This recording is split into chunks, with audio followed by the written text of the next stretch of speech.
We are joined by Julie Gunlock with the Independent Women's Forum. Julie, how are you? I'm doing great. Thanks for having me on. Oh, thanks for coming on and putting up with us two instead of Cam, but we appreciate you coming on. You put up with about 100 kids a day. You get to put up with 2 kids for about 15 minutes, so really. Thank you. I'm okay. I'm well trained. 2 of the worst. But Julie, Cameron, look, I don't know where to start with these stories. These are crazy. There's so many stories, but I do want to start with this one story that we'll talk about throughout the day today. Is this PSA? It doesn't matter if you've seen it or not, because if you have, fine. If you haven't, it doesn't matter. There's a PSA that's out there. It encourages kids to steal their parents' guns and hand them over to teachers. Now, Julie, if one of the many of the Gunlock brood were to steal a Gunlock gun and take it to a teacher, what would you do? That is a loaded question, Cameron Gray. Can we just talk about give it to a teacher? That means they are telling children to bring a gun to school. Right. I mean, right. Which goes against everything everyone's complained about. Of course, we've had these horrific incidents with guns in schools. Right, yeah. So now they're saying bring guns to schools. That is a good way to end up with a dead kid. That is a good way to end up with a dead kid. A terrified teacher. And they're talking about real guns. You can't even. There was a teacher recently who was suspended for bringing in a replica gun during a history exam. Oh, let's talk about the hysteria in this country, okay? Let's talk about the kid who earlier this year, I think it's in Maryland, he was suspended for playing with an airsoft gun in his own yard. Mm-hmm. And the police were called by a nosy neighbor. The police come over and they're like, we can't really do anything. The school gets a wind of it and suspends him. It is not a law enforcement issue. It is, the new law enforcement schools over here, they suspend this poor kid for playing with an airsoft gun. So we're not even talking a real gun. He's not going to do target practice in his yard. We're talking about an airsoft gun. He gets suspended. We have kids that are here in Alexandria, where I live. We had a kid, was suspended from school because he had a toy gun in his backpack.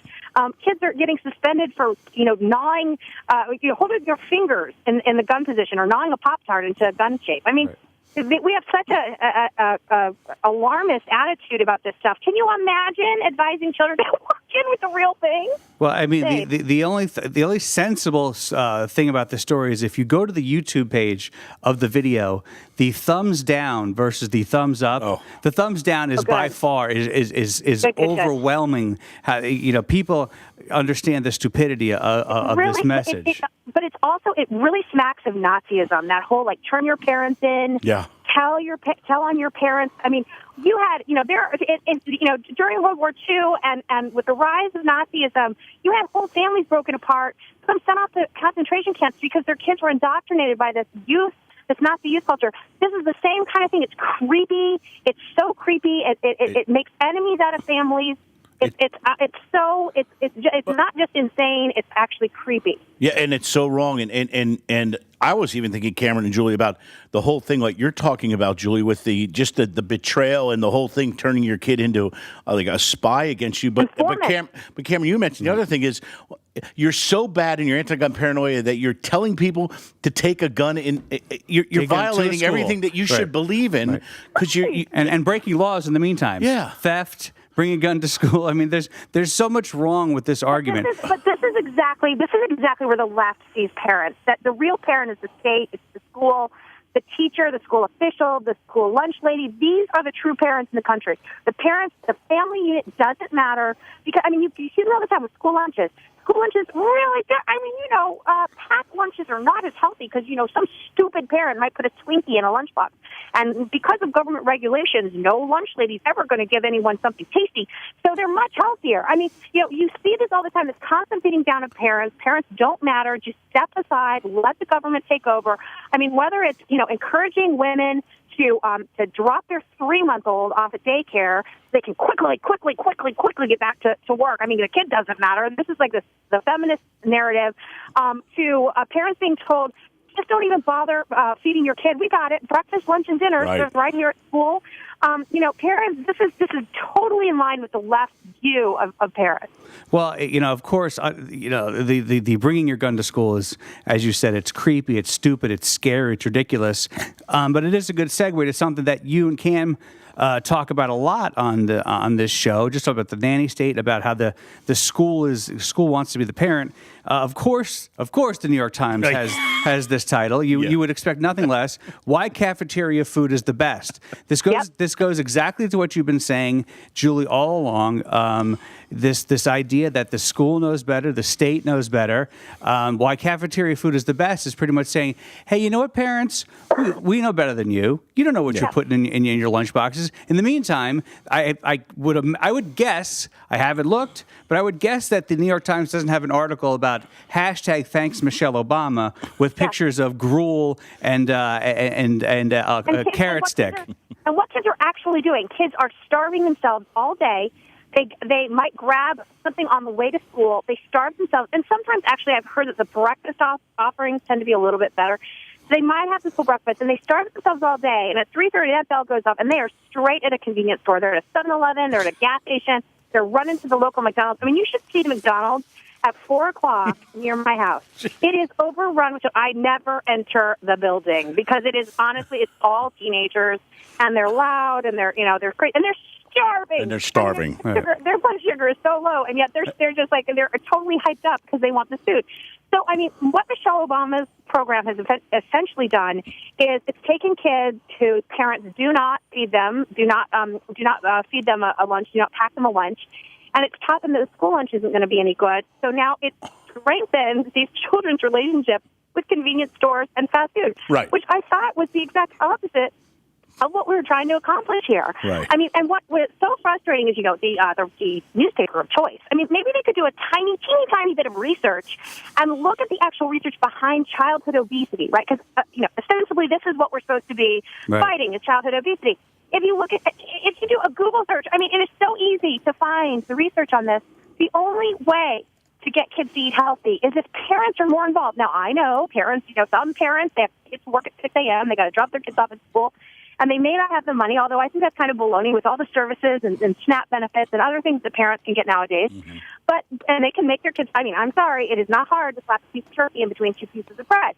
But the point is that, I know some parents need this stuff, but there is no excuse for people who live above the poverty line to be using these social programs, these social welfare programs. We need to encourage parents to feed their children, to do simple meals for their kids. This is not a program designed for convenience for elite, wealthy, white Americans. This is supposed to be set up to help people who don't have the money for school lunches. So I think we need to get people off. We need to encourage people to get off of these roles, to stop relying on these things. I mean, I'm sorry that you want to sleep an extra 15 minutes, but get up, go downstairs, and fix your kids a simple lunch. And then that program, which was designed to help the poorest, can really be designed to help them. I just think that that's really critical. I hope in 2015 we have more emphasis on that. And Julie, being the father who packs my daughter's lunch every day, this is an interactive process. A parent has to get involved. I get involved with her, something that she's going to like, and I also make sure it's healthy and nutritious, and my wife as well. It's very interactive, and I take great umbrage with a story like this because I work hard to make sure it's a lunch she'll enjoy. It's also well-rounded and well-balanced and nutritional. Every once in a while, a little bit of fun here and there. But you know what? Absolutely. This is, baloney. Yeah, and the New York Times, look, they're gonna back this school lunch program. They are gonna try so hard to convince parents that they're not needed. They are right in line with this administration and the greater left, which really sees parents as a problem and really blames parents. Well, what it is that what's to blame is the constant encouragement for parents to take a back seat.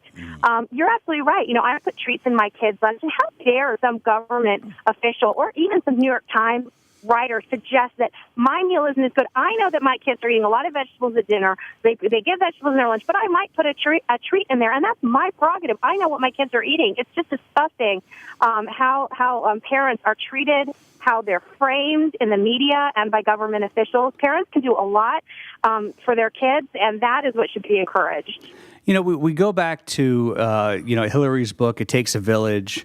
Yeah. And, Julie from the Independent Women's Forum, you've talked about this. You've studied this for a long time. You're a parent. John's a parent. I'm fortunately not a parent. I just, of course, I hear stories and I know of what you guys are talking about.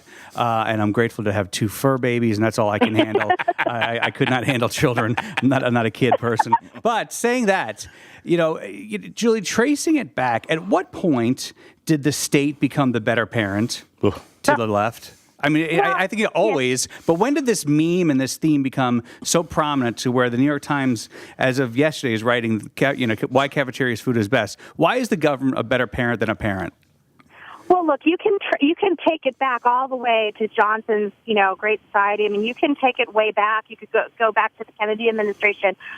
For me, I really think it happened. A lot of it happened when the Obama administration came into office. And I don't want to be one of these he's to blame for everything, But when it comes to the diminishment of the child-parent connection, the Obama administration and the First Lady has done more to harm that connection, I think, than any other administration. Michelle Obama has with her Let's Move campaign, it had real promise. She could have really, sort of like Ronald Reagan's exercise, President's Council on Physical Fitness. Mm-hmm. We really need to get kids moving. We know that the reason kids are gaining more weight is not entirely because of the food they're eating. We have become a more sedate society. We have video games and more television and more access to things that make kids sit down. It's interesting. I go to my pediatrician and she tells the kids, like, don't you play many video games and don't watch too much TV.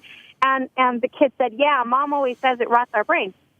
And the pediatrician said, yes, but you're also not moving when you do this. And it's true. You are not moving, and kids are doing this a lot more. So what's so frustrating, I think, about the Obama administration's just complete obsession with everything that's put in the child's mouth is the silence on I know it's less move, but there's been far less emphasis on physical activity and far more on beating up the food industry and lunch ladies and parents.